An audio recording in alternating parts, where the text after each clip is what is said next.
So blessed indeed is the man that trusteth in himself. For man's faith in God will ever be measured by his confidence in himself. You believe in a God, believe also in me. Put not your trust in men, for men but reflect the being that you are, and can only bring to you, or do unto you, that which you have first done unto yourself. No man taketh away my life, I lay it down myself. I have the power to lay it down, and the power to take it up again. No matter what happens to man in this world, it is never an accident. It occurs under the guidance of an exact and changeless law. No man, manifestation, comes unto me except the Father within me draw him, and I and my Father are one. Believe this truth and you will be free. Man has always blamed others for that which he is, and will continue to do so until he find himself as cause of all. I am comes not to destroy, but to fulfill. I am, the awareness within you, destroys nothing, but ever fulfills the molds or conception one has of oneself. It is impossible for the poor man to find wealth in this world, no matter how he is surrounded with it, until he first claims himself to be wealthy. For signs follow, they do not precede. To constantly kick and complain against the limitations of poverty while remaining poor in consciousness is to play the fool's game. Changes cannot take place from that level of consciousness, for life is constantly outpicturing all levels. Follow the example of the prodigal son. Realize that you, yourself, brought about this condition of waste and lack, and make the decision within yourself to rise to a higher level where the fatted calf, the ring, and the robe await your claim. There was no condemnation of the prodigal when he had the courage to claim this inheritance as his own. Others will condemn us only as long as we continue in that for which we condemn ourselves. So, happy is the man that condemneth himself not in that which he alloweth. For to life nothing is condemned, all is expressed. Life does not care whether you call yourself rich or poor, strong or weak. It will eternally reward you with that which you claim as true of yourself. The measurements of right and wrong belong to man alone. To life there is nothing right or wrong. As Paul stated in his letters to the Romans, I know and am persuaded by the Lord Jesus that there is nothing unclean of itself, but to him that esteemeth anything to be unclean, to him it is unclean. Stop asking yourself whether you are worthy or unworthy to receive that which you desire. You, as man, did not create the desire. Your desires are ever fashioned within you because of what you now claim yourself to be. When man is hungry, without thinking, he automatically desires food. When imprisoned, he automatically desires freedom, and so forth. Your desires contain within themselves the plan of self-expression. So leave all judgments out of the picture and rise in consciousness to the level of your desire and make yourself one with it by claiming it to be so now. For my grace is sufficient for thee, my strength is made perfect in weakness. Have faith in this unseen claim until the conviction is born within you that it is so. Your confidence in this claim will pay great rewards. Just a little while and he, the thing desired, will come. But without faith it is impossible to realize anything. Through faith the worlds were framed, because faith is the substance of the thing hoped for, the evidence of the thing not yet seen. Don't be anxious or concerned as to results. They will follow, just as surely as day follows night. Look upon your desires, all of them, as the spoken words of God, and every word or desire a promise. The reason most of us fail to realize our desires is because we are constantly conditioning them. Do not condition your desire. Just accept it as it comes to you. Give thanks for it to the point that you are grateful for having already received it. Then go about your way in peace. Such acceptance of your desire is like dropping seed, fertile seed, into prepared soil. For when you can drop the thing desired in consciousness, confident that it shall appear, you have done all that is expected of you. But to be worried or concerned about the how of your desire maturing is to hold these fertile seeds in a mental grasp, and therefore never to have dropped them in the soil of confidence.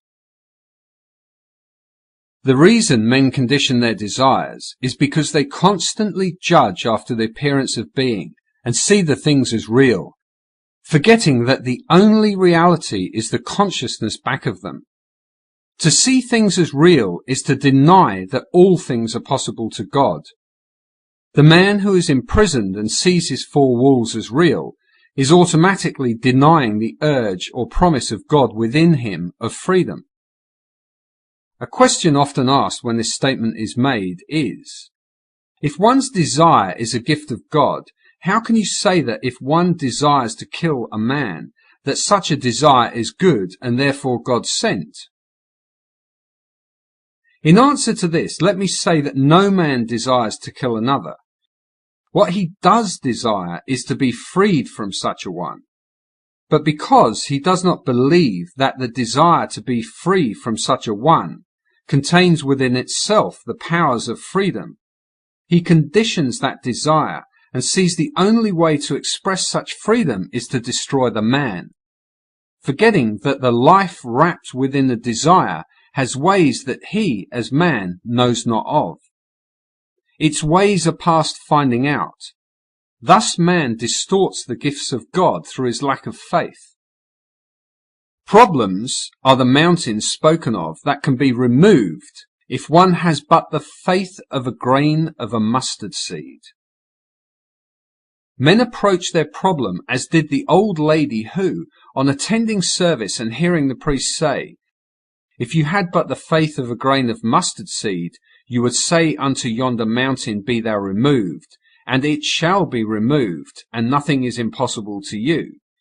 That night, as she said her prayers, she quoted this part of the scriptures, and retired to bed in what she thought was faith. On arising in the morning, she rushed to the window and exclaimed, "I knew that old mountain would still be there." For this is how man approaches his problem. He knows that they are still going to confront him. And because life is no respecter of persons and destroys nothing, it continues to keep alive that which he is conscious of being. Things will disappear only as man changes in consciousness. Deny it if you will. It still remains a fact that consciousness is the only reality, and things but mirror that which you are in consciousness. So the heavenly state you are seeking will be found only in consciousness, for the kingdom of heaven is within you.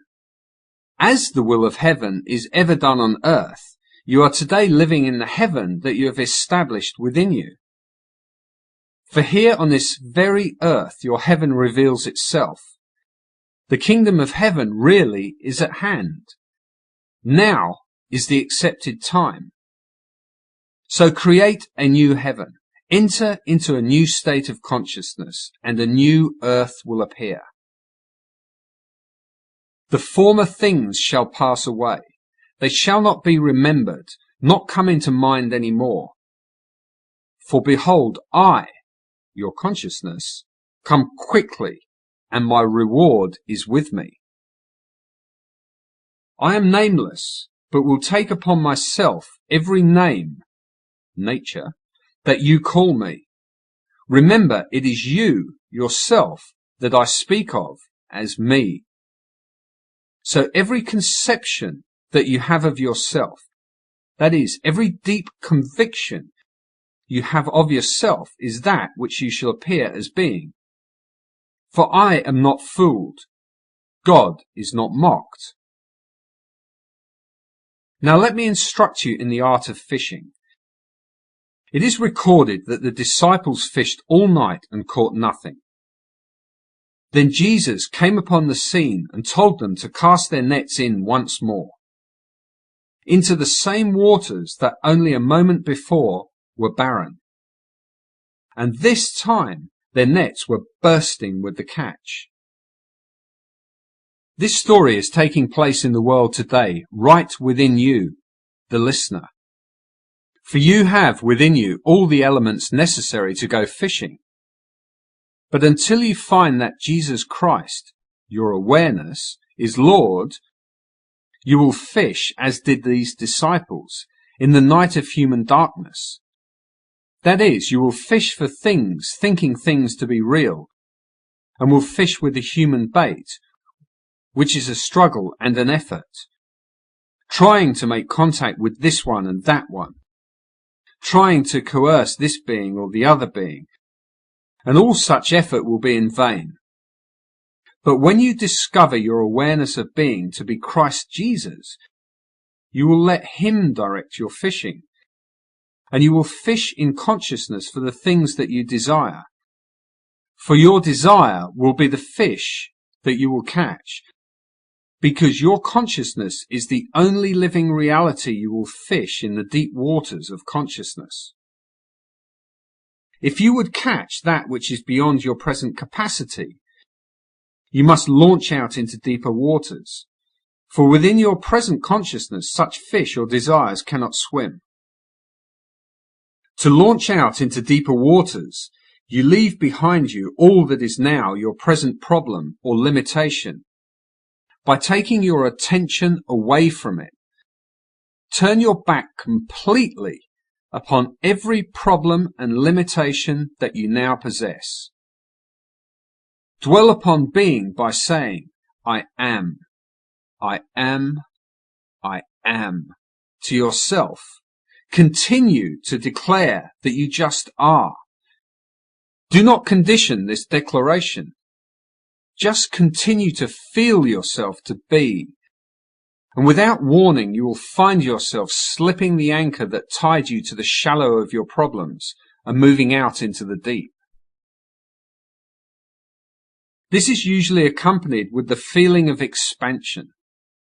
You will feel yourself to expand as though you are actually growing. Don't be afraid, for courage is necessary.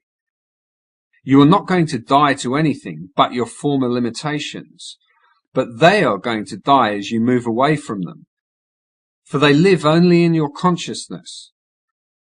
In this deep or expanded consciousness, you will find yourself to be a power that you had never dreamt of before. The things you desired before you shoved off from the shores of limitation are the fish you're going to catch in this deep. Because you have lost all consciousness of your problems and barriers, it is now the easiest thing in the world to feel yourself to be one with the things desired. Because I am, your consciousness, is the resurrection and the life. You must attach this resurrecting power that you are to the thing desired if you would make it appear and live in your world. Now you begin to assume the nature of the thing desired by feeling, I am wealthy, I am free, I am strong. When these feels are fixed within yourself, your formless being will take upon itself the forms of the things felt. You become crucified upon the feelings of wealth, freedom, and strength. Remain buried in the stillness of these convictions.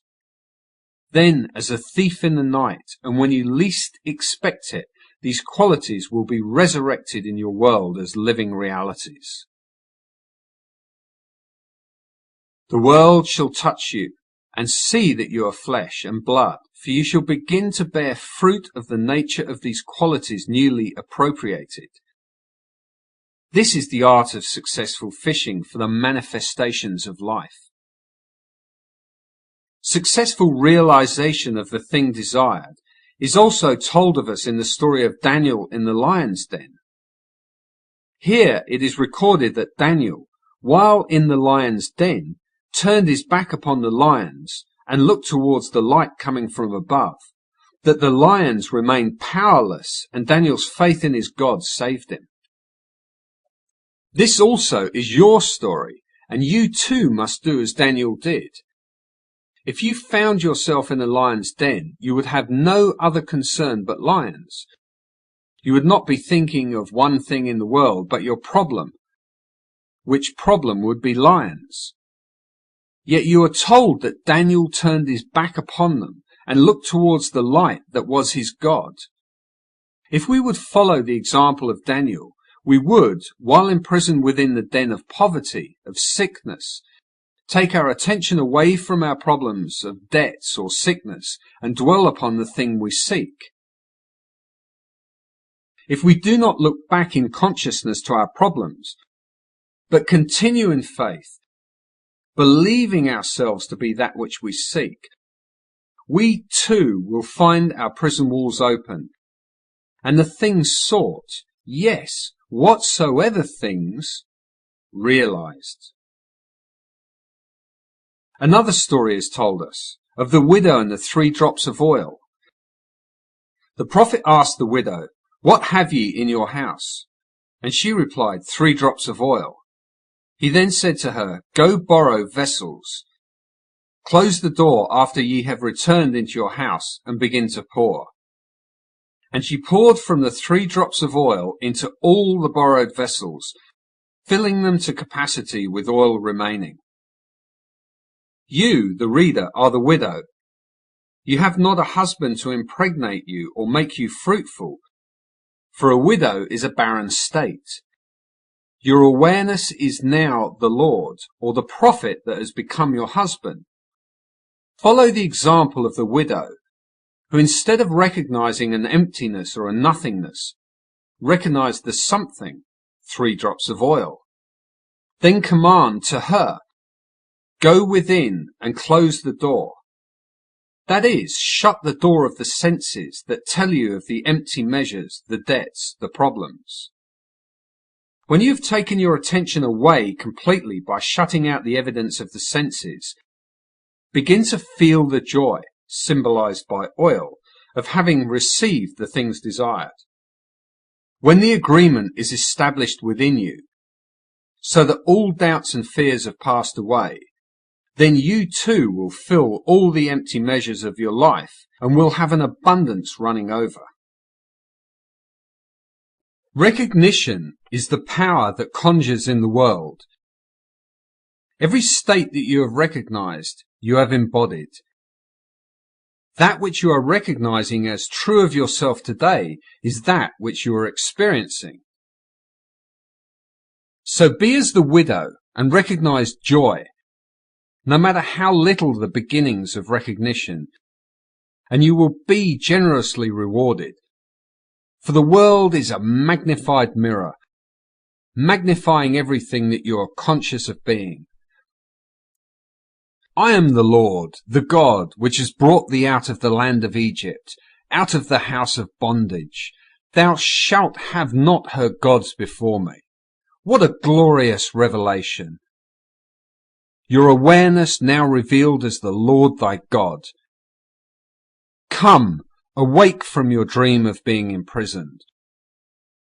Realize that the earth is yours, and that the fullness thereof, the world, and all that dwells therein. You have become so enmeshed in the belief that you are man, that you have forgotten the glorious being that you are. Now, with your memory restored, decree the unseen to appear, and it shall appear, for all things are compelled to respond to the voice of God, your awareness of being. The world is at your command. Thank you.